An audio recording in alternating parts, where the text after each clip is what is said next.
electric charges and field. Electric charges and field, and which is very important for PUC second year, track 1. Why? Because what are the chapters we are going to discuss called electric charges and field, electric potential, current electricity, moving charges and magnetism, electromagnetic induction, alternating currents. All these chapters based on charges only. All these chapters based on charges only.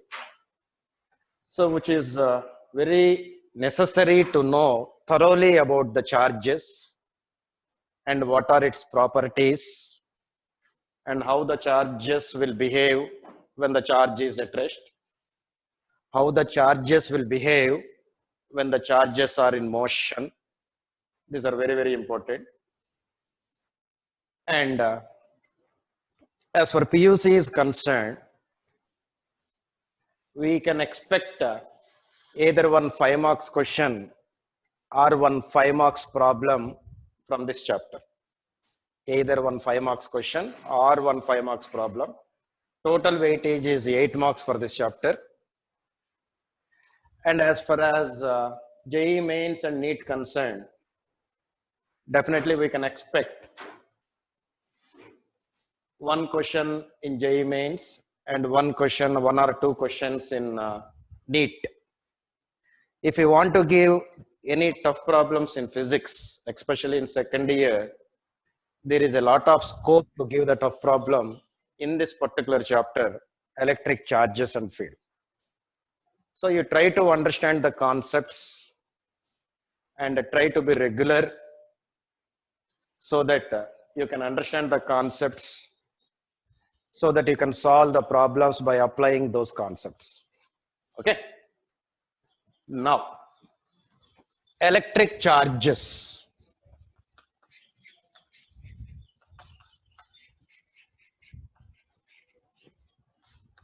Electric charges. So basically, what do you mean by this charge? So in chemistry first year, you might study about you might hear the word charge, and even previous chapter in atoms and all also, you might hear a charge, electron, proton, and all those things. Basically, what is charge? How the charge we can get in real life. So here you might be observed that whenever you comb your hair, so if you comb your hair like this, then if you place that comb above the small pieces of paper, you might be observed that those pieces of papers will be attracted towards the comb. You might be observed. After combing your hair, if you place a comb on the small pieces of paper, those pieces of paper will try to attract or will try to move towards the comb. Whereas before combing your hair, if you place the same comb on above those pieces of paper, those papers will not be attracted. That is nothing but before combing, the papers or the small pieces of papers are not attracted. After combing, the small pieces of papers are attracted towards the comb. That is nothing but in the process of combing, our comb is acquiring one special property or acquiring some special property. That property we call it as an attraction property. So how the attraction property a comb is getting? How the attraction property a comb is getting? So there the concept of the charge will appear. In 1600, the scientist called as William Gilbert has taken one glass rod. This is one beautiful glass rod, and he's taken one silk cloth. Then these two are placed side by side, these two are placed side by side, then he didn't found any attraction between these two. So after some time, he rubbed these two, that is the glass rod is rubbed with a silk cloth. Then after, he found that there will be some attractive force between these two. That is nothing but because of the rubbing, this glass rod and this silk cloth are getting some special property called as an attractive property. That is nothing but every body will have some intrinsic nature of attraction, intrinsic property of a body due to which the attraction takes place is called as a charge. Charge is an internal or intrinsic property of a body due to which there will be an attractive force. Attractive force takes place. Here, he found that after rubbing, again he take one more glass rod and one more silk cloth. Again he rubbed these two, and again he found that there will be an attractive force. There will be an attractive force. Whereas after rubbing, if he place a glass rod and a glass rod, if he place a glass rod and a glass rod, then he found that there will be a repulsive force. And after rubbing, if he place a silk cloth and a silk cloth, he found that here is also there will be a repulsive force. So after rubbing, if the glass rod and silk cloth are placed, there will be an attractive force.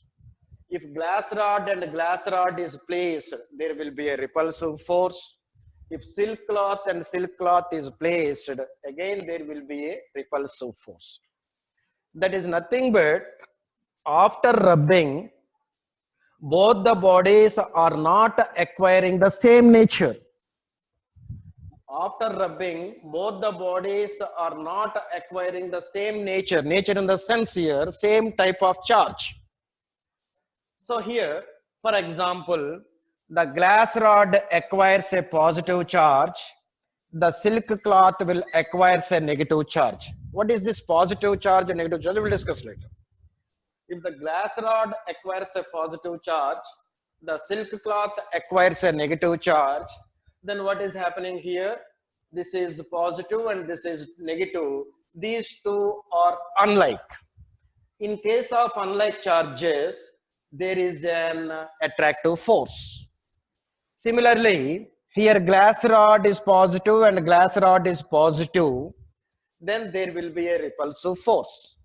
Similarly, silk cloth is negative and acquires a negative, and the silk cloth acquires a negative, again there will be a repulsive force. So, the scientist has decided there are two types of charges in nature. One is called as a positive charge and one is called as a negative charge. Positive charge and a negative charge. And whereas he only says that like charges repulsive force, and unlike charges attractive force. How a glass rod is becoming a positive charge, positively charged body. How the silk cloth is getting a negatively charged. How the glass rod is getting positive charge and the silk cloth is getting negative charge. That we can explain based on the electronic theory, which is very familiar to you all. As for electronic theory is concerned, every substance is made of a molecules. Every molecule consists of a number of atoms. Every atom So we'll have a core. That core we call it as a nucleus. Inside the nucleus, protons and neutrons will be there. So ultimately, it is a positively charged. The nucleus is a positively charged, and around the nucleus, the electrons are revolving in a fixed orbit. As for Bohr is concerned, those orbits we call it as the stationary orbits. As Bohr is concerned, this we call it as the stationary orbit. Now, if you go with an atom as a whole, basically the atom is electrically neutral. Electrically neutral is nothing but it will have equal number of positive charges and equal number of negative charges. For example, I am considering a body. This body is a neutral body initially. That is nothing but same number of negative charges and same number of positive charges. This plus and minus cancel, minus and plus is cancel, plus and minus is cancel, minus and plus is cancel. So this body initially electrically neutral body. Now I want to convert into a charged body. I want to convert into a charged body. Converting a neutral body into a charged body is called as electrification. Electrification is nothing but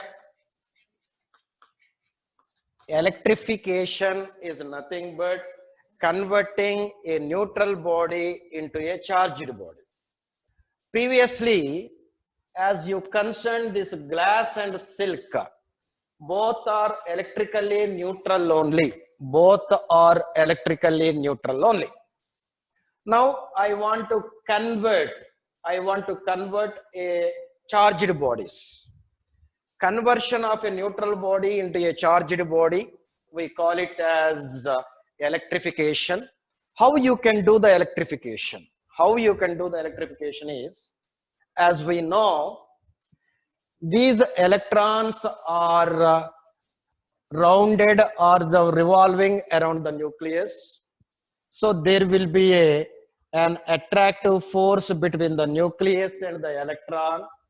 So as we know, the nucleus is having a positive charge, the electron is having a negative charge. Obviously, there will be an attractive force between unlike charges. Now, what I want to do is, I want to remove this electron. How you can remove this electron? If you break the bond between this nucleus and electron, if you break this bond, definitely the electron will be emitted. So that is called as an electron emission.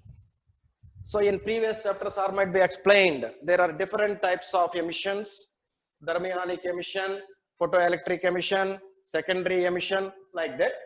So here is also what I'm doing is, I want to break this bond. I want to break the bond between the electron and the nucleus. Then how you will break that bond? If you see like this, the bond will not break. So we have to follow some external procedure. So in order to get that external procedure, what I am doing is, I am supplying some heat to it, or I am supplying some energy to this, so that that energy is sufficient to break this bond. How you will supply that energy? That is called as the types of electron emissions. How will supply this energy? Here I am supplying an energy by rubbing the glass rod with the silk cloth. If I rub the glass rod with the silk cloth like this, then what will happen? Because of the friction, some heat will be developed. That heat will be transferred here. If that heat is sufficient to break this bond, then definitely this electron will come out of this bond. Then where that electron will go now? That electron will obviously transferred to the surrounding material. Here, what is the surrounding material here? Silk cloth. So that is nothing but whenever these two rub together, the friction takes place. Because of the friction, what will happen?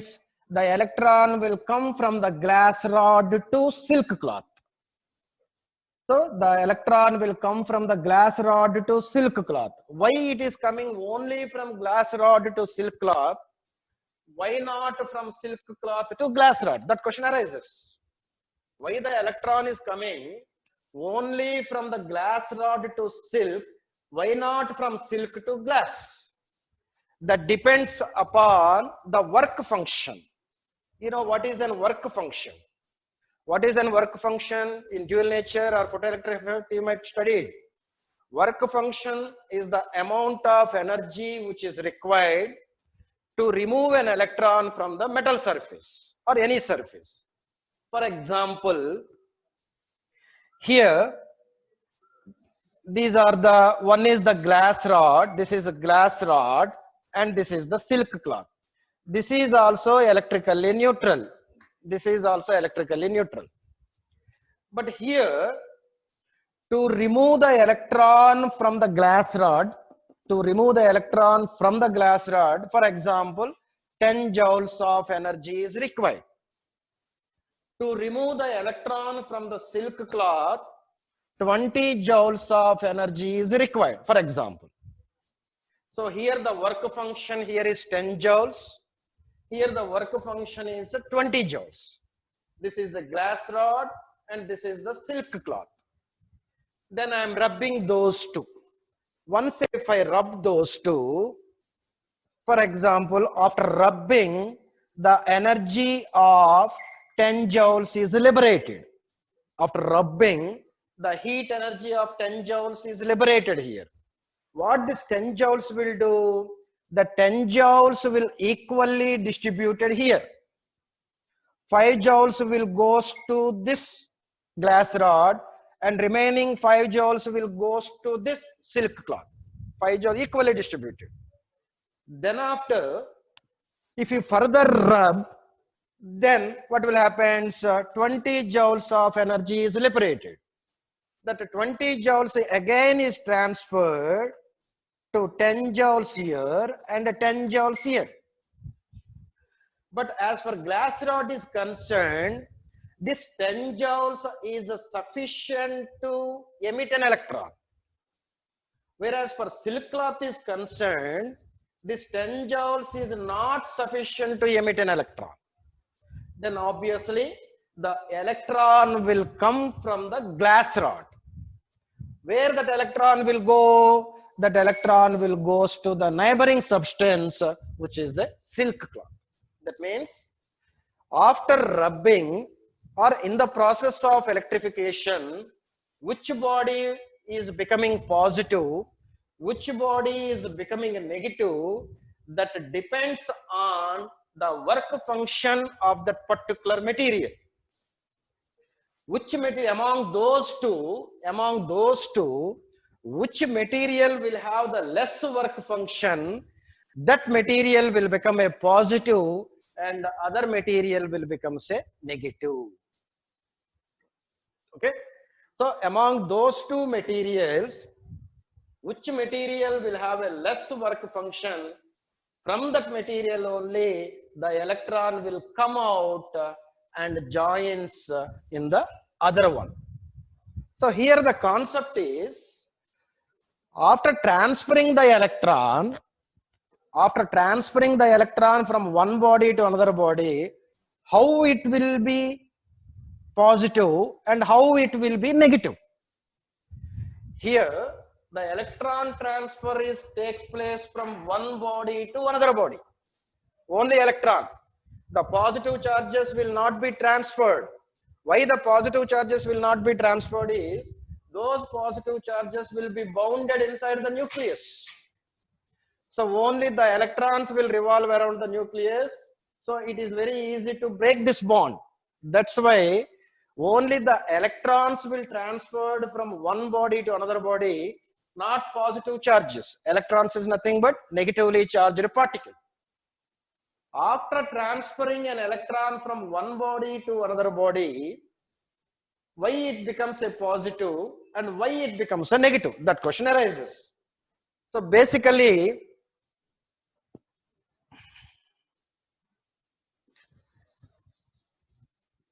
initially we are considering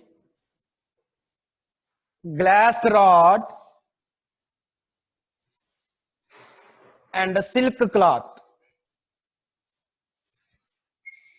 This is a glass rod and this is a silk cloth. Initially, both the bodies are electrically neutral. Very good.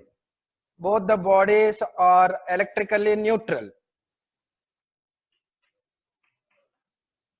So initially, before rubbing, both the bodies are electrically neutral. Now, once we started rubbing, then what I said, the work function of a glass rod will be lesser than the work function of a silk cloth. So obviously the electron will be transferred from the glass rod to silk cloth. So from here, this electron will be transferred. This electron will be transferred and joins to the neighboring silk cloth. Electron is having a negative charge. Then here what is happening? Minus plus, minus plus, minus plus, all will be neutralized. Whereas this is concerned, here only positive charge is there. So there is no negative charge here. So this glass rod is having now excess of positive charge. That's why it is called as a positively charged particle. But the thing here is, the transfer of positive charge is not taking place. The transfer of negative charge is taking place. The transfer of electron is taking place. That's why whenever you want to define or whenever you want to identify either the given body is the positively charged body or negatively charged body, it is only based on in terms of electrons. Only based in terms of electrons. That means here there is a deficiency of an electron. There is a less number of electrons, deficiency of an electron.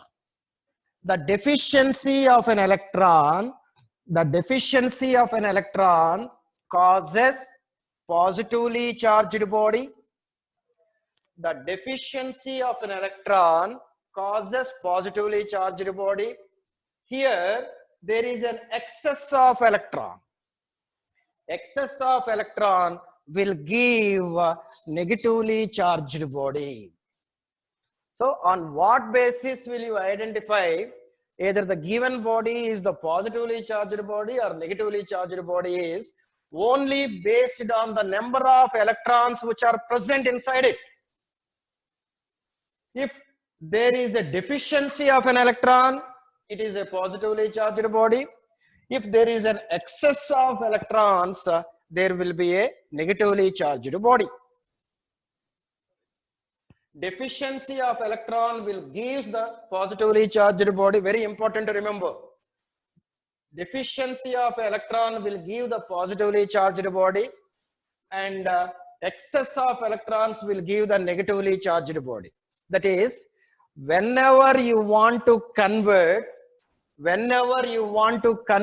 neutral body into a positively charged body, whenever you want to convert neutral body into a positively charged body, what we have to do? We have to remove one electron, or not only one electron, number of electrons from here. Why? Because the deficiency of electrons will give the positively charged body.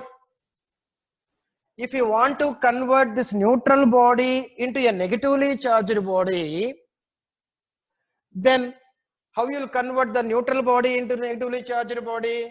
By adding electrons to it. Then how you will remove an electron from the body? or how can you add an electron to a body? We cannot take so many number of electrons and we cannot pour into any body. So we need to follow some procedure here. That procedure is called as a, what we explained still now called as a frictional procedure. Okay.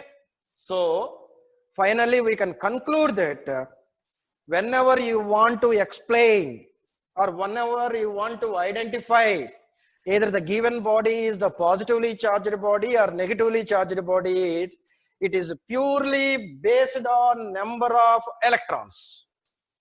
If there is an excess of electrons in a body, that body will become a negatively charged body. If there is a deficiency of electrons in a body, that body will become a positively charged body. So how you can add an electron or how you can subtract an electron from it, we can follow the different procedure. So in that procedure, what we are going to do, we are converting a neutral body into a charged body. The process of converting neutral body into a charged body we called as an electrification. Okay. Electrification is the process of converting a neutral body into a charged body. Now, still now what we discussed is the charge is the internal property of a body because of which there will be an attractive force. And the charges are two types. One is the positive charge and one is the negative charge. The positive charge we can get by removing an electron from a body. The negative charge we can get by adding an electron to a body. Okay. So here, the charge is transferred from one body to another body. In order to transfer the charge from one body to another body, we need to follow some different procedures. So the process of converting a neutral body into a charged body is called as an electrification. This electrification we can do by using the frictional method, electrification by friction, electrification by conduction, and electrification by induction. There are three types of electrification. One is electrification by friction, one is electrification by conduction, and one more is electrification by induction. So here, already the electrification by friction, how it happens and everything, just now what we discussed, we used the frictional method only. So what are the electrification by friction is nothing but by rubbing two bodies, we can do the electrification. For example, here before going to that, I would like to discuss something about the charge. Charge is an internal or intrinsic property of a body due to which an attraction will take place. It is denoted by the symbol either small q or capital Q, no problem. It is denoted by the symbol either small q or capital Q. Its unit is Coulomb, C-O-U-L-O-M-B, Coulomb. The SI unit of electric charge is Coulomb. It is denoted with the symbol capital C. It is denoted with the symbol capital C. And is it a fundamental quantity or a derived quantity? That question arises. You know what is the fundamental quantities and what are the derived quantities. So as for fundamental quantities is concerned, the quantities which are basic in nature are called as a fundamental quantities. the quantities which are derived from the fundamental is called as a derived quantity. As per SI system is concerned, there are 7 fundamental quantities. What are those? There are 7 fundamental quantities in SI system called length, mass, time, electric current, what else? Temperature, what else? Luminous intensity, and amount of substance. As far as SI is concerned, there are only 7 fundamental quantities: length, mass, time, electric current, temperature, luminous intensity, and amount of the substance. In those 7 fundamental quantities, there is no electric charge. That's why the electric charge is not a fundamental quantity. It is a derived quantity which can be derived from electric current. So what is an electric current here? The rate of flow of a charge in a given cross-sectional area is called as an electric current. I is equal to Q by T.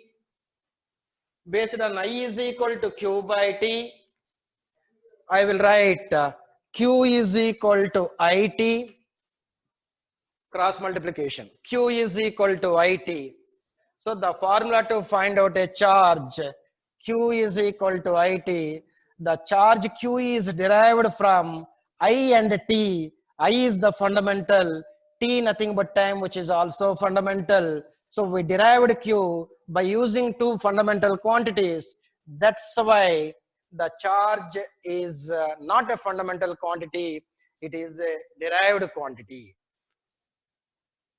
So based on this, we can write one more unit of this. I is nothing but ampere, the unit of electric current. The unit of time is second. Ampere second is the unit of charge. Ampere second is the unit of charge. What is its dimensional formula? The dimensional formula of charge, A. For the current, the dimensional formula is A. For the time, the dimensional formula is capital T. So the dimensional formula of charge is equal to AT. Either you can write AT or no problem, you can write IT also. I indicates the electric current. So the charge is represented with Q. The charge is not a fundamental quantity, it is a derived quantity. Q is equal to IT. The unit is ampere second. The practical unit.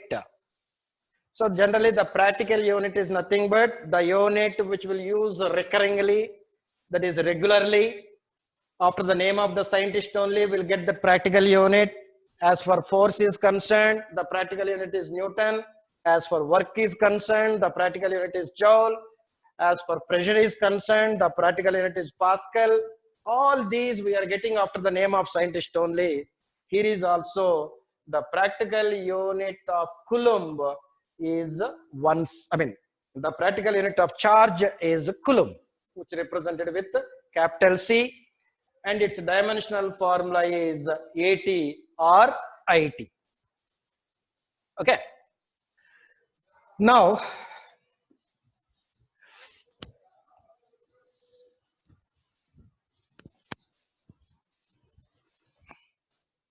I would like to discuss electrification by friction. After discussing this electrification, we'll discuss further important properties of charges later. What do you mean by this electrification by friction? That is nothing but electrification means it is the process of converting a neutral body into a charged body. If you convert a neutral body into a charged body, if you use the frictional method, that we call it as electrification by friction. Here, I am considering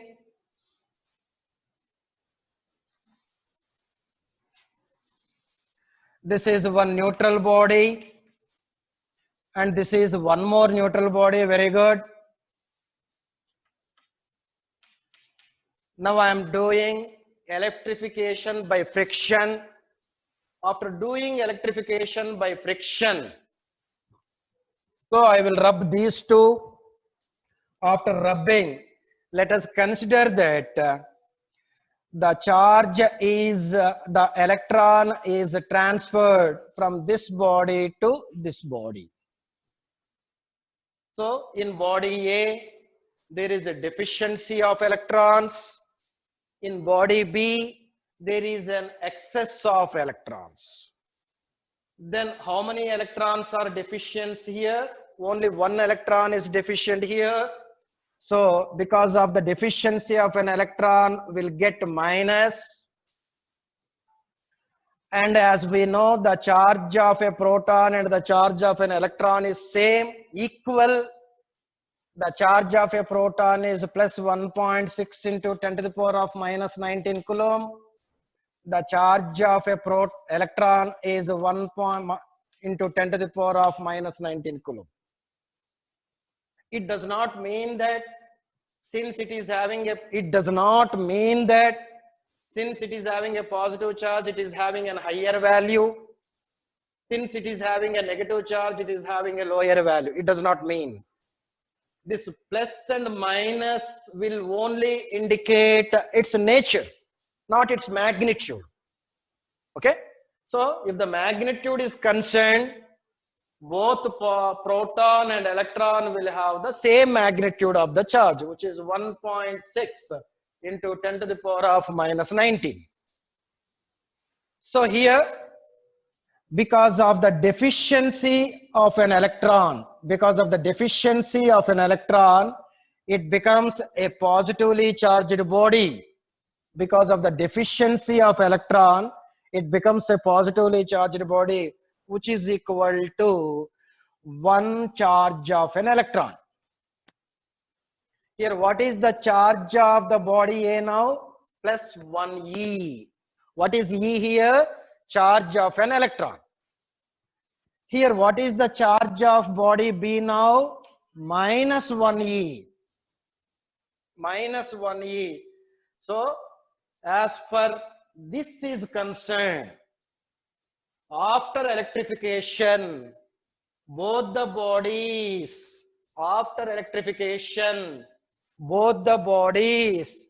are getting same magnitude of the charge, plus 1e, 1e and 1e, same magnitude of the charge, but opposite nature.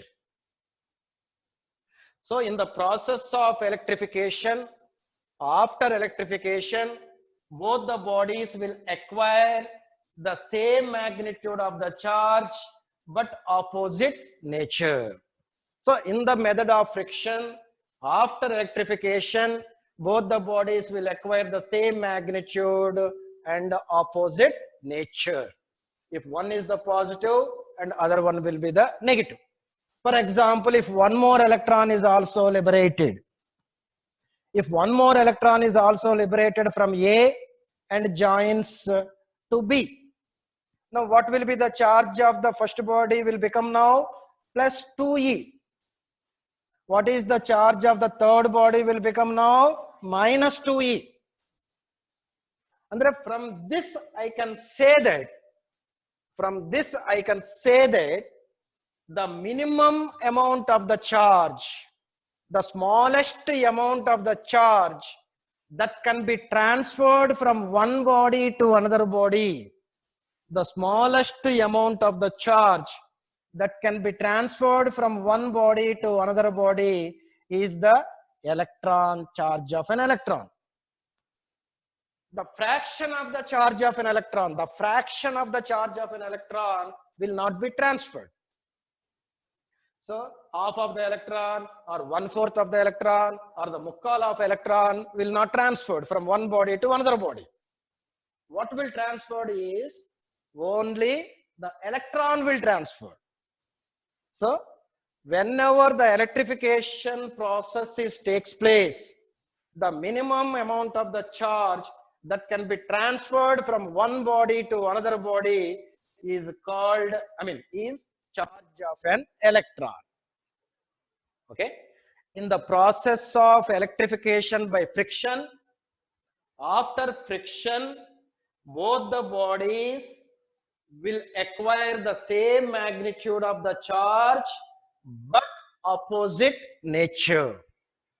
That is nothing but after frictional method, after electrification, if both the bodies are placed side by side, this is a positive and this is a negative, what type of force will be there?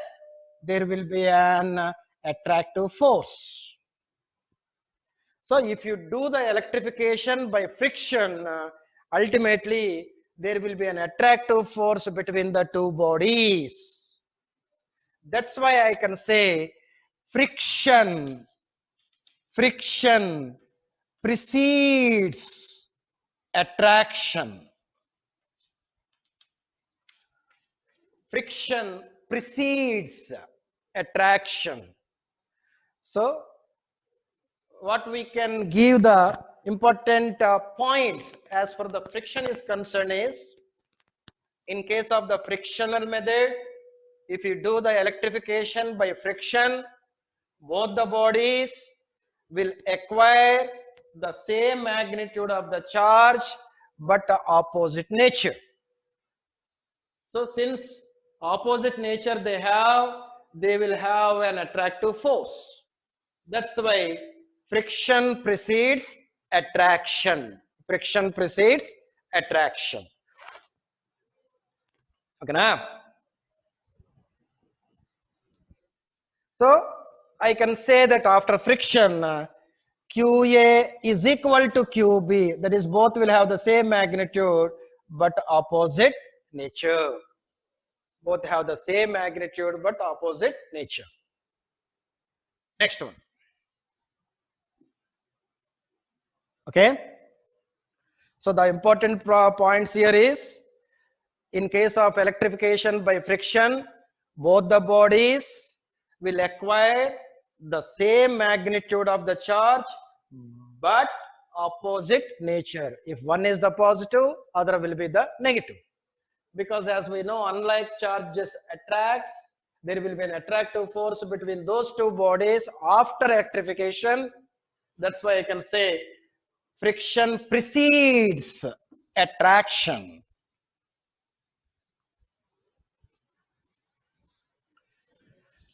Next one. Electrification by conduction. Electrification by conduction. What do you mean by this electrification by conduction? What do you mean by this electrification by conduction? In this process,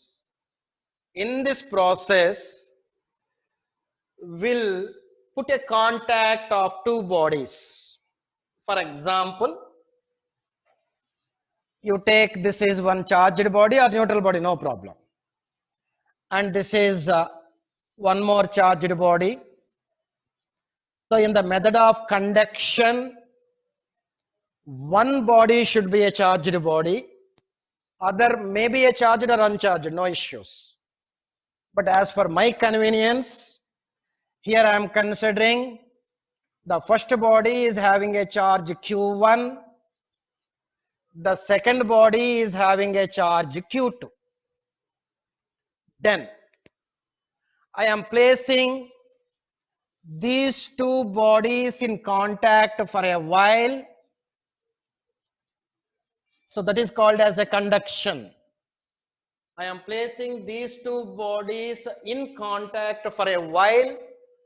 Then what will happen? So already we studied in first year.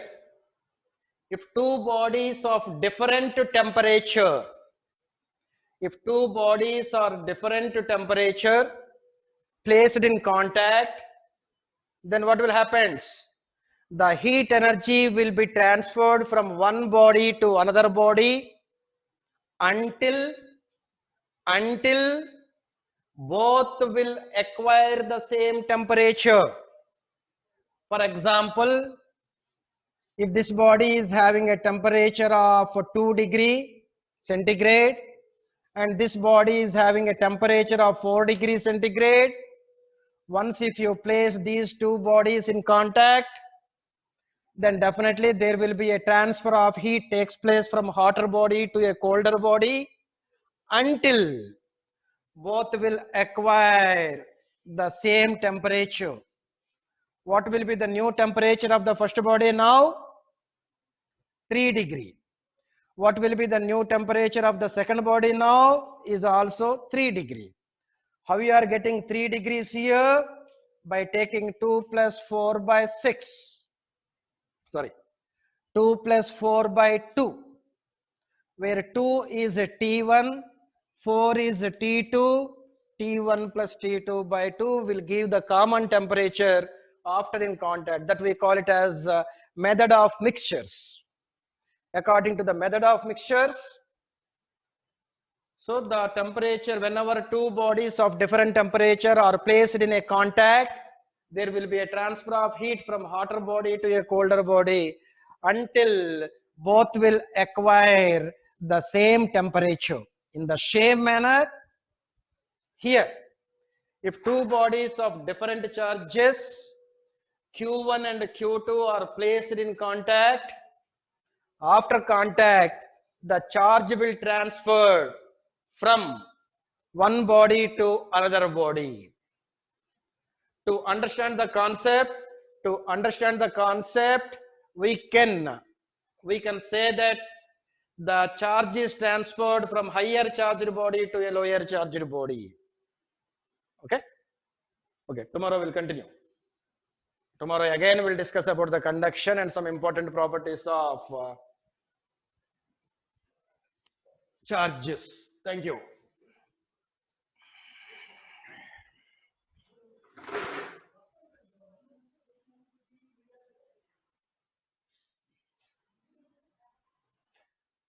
ఏమైందా